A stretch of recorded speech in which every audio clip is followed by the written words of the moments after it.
Hello YouTube. Today for your reviewing pleasure, I have the Revell Monogram 1965 Chevy Lowrider. This was released in 1/25th scale and has some really nice box art there showing Lowrider scraping down the boulevard. I have here on the end a picture of the completed model along with the normal information about what you need to complete it. Show a picture here on the side of a completed car. Kit number on this, as you can see, is 852515. And showing you a picture of the engine and a completed build. So let's go ahead and get this thing open and see what comes in the kit. Alright, so we'll start here on top. We'll pull out the decal sheet from the instructions. Set that to the side. Alright, so in the more Revell fashion, we have more of a booklet design. So we have the information on lowriders themselves, a bit of history there with them. And as you can see, this is the 65 Chevy hardtop. So starting off, as most auto kits do, have our engine going together, air cleaners, things like that. Most lowriders will have a relatively, it's kind of a couple of different fashions. There's, you can have them be basically just the stock engines, just all shined up, or sometimes they would take and really super detail, super clean up an engine, just depending on how much show they wanted over how much go. So as you can see, putting the front suspension in and then dropping the engine in.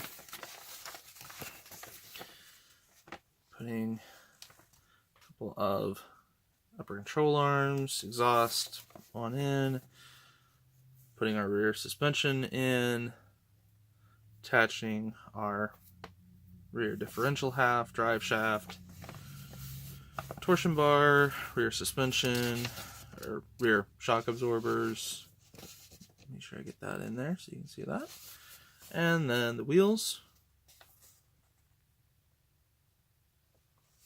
The inner and outer, the knockoff. Now it is interesting that this does show these as Dunlop tires. We'll have to take a look to see if they actually are. And we have our speaker in the middle of the back. Usually interior is also a place with a lot of lowriders that they really customize them out, really dress them up. So as you can see, the rest of the interior here. Be sure to call out for the chrome around the rear taillights. Which parts need to be chromed. And then getting into the front radiator, running the radiator hoses. Putting our wipers on, which is nice to see. Separate wipers. Antenna. Mounting the body to the chassis and adding the wheels. And then final assembly. And then last but not least, decal placement with an optional for the rear. I'll show that in a moment. Now, I'm going to go back 1 second here just to take a look, because I've built other lowrider kits and it doesn't look like this has the option here, but in some of the lowrider releases you could have the option to adjust the rear suspension to be either high, low, or whatever the case might be. So we'll set the instructions to the side, grab our decal sheet here. As you can see, really vibrant colors on that. And then we have the two options. So we have the 65 trunk graphic, just sitting, or more of an in-action shot. And we have the Lowrider emblem there. Cruising is not a crime.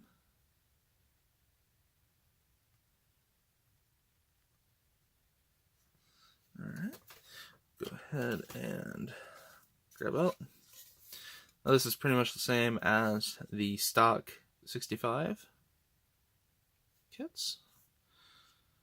So we have our Super Sport written on the side.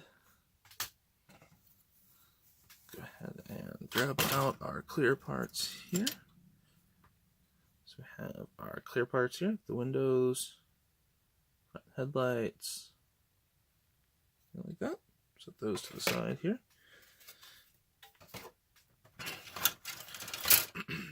Getting into the rest of it, we have that huge hood, firewall, and radiator mount. Our exhaust line here.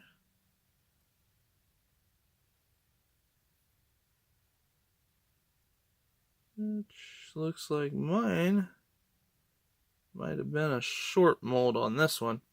Yeah, it looks like on mine I got a bit of a short mold. So the exhaust line runs to here and then rounds to a stop there, and then stops here as well. And also, as you can see, it never finished filling out this hanger for the rear, or for that as well. And this here, such a short shot that it didn't even finish the frame of the tree. So as you can see, definitely a bit of a quality control issue there. Sadly, by this being made in the early 90s and not been re-released for a while, probably won't be able to get a replacement of those. Taking a look here, we have our chassis here.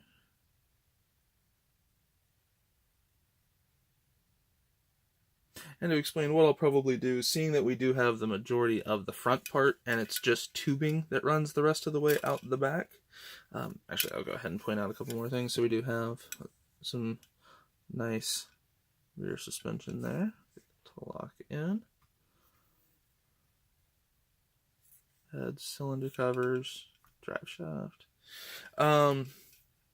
As the actual muffler itself, was intact, I'll probably just run some new tubing, just get some metal tubing and just kind of super detail that one out.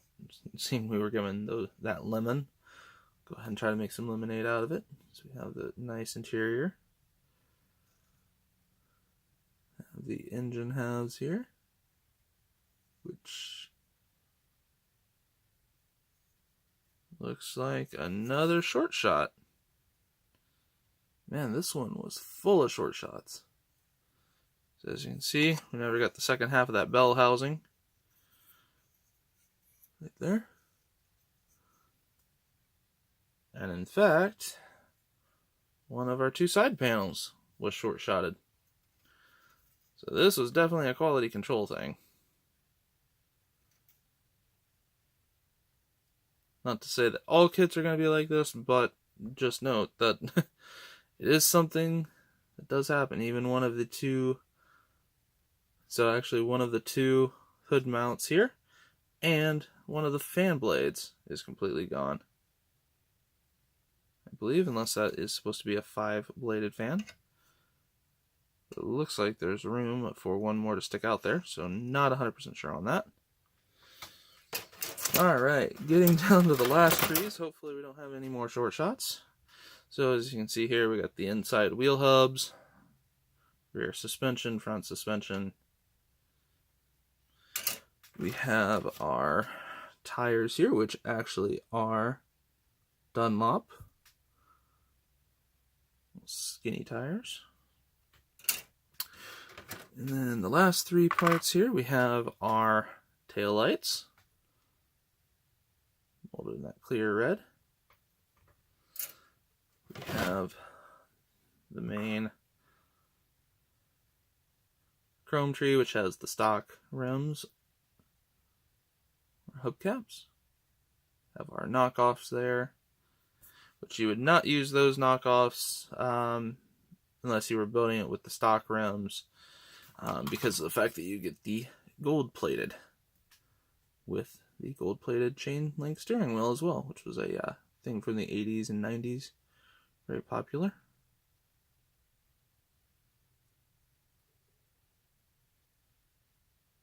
So there you go.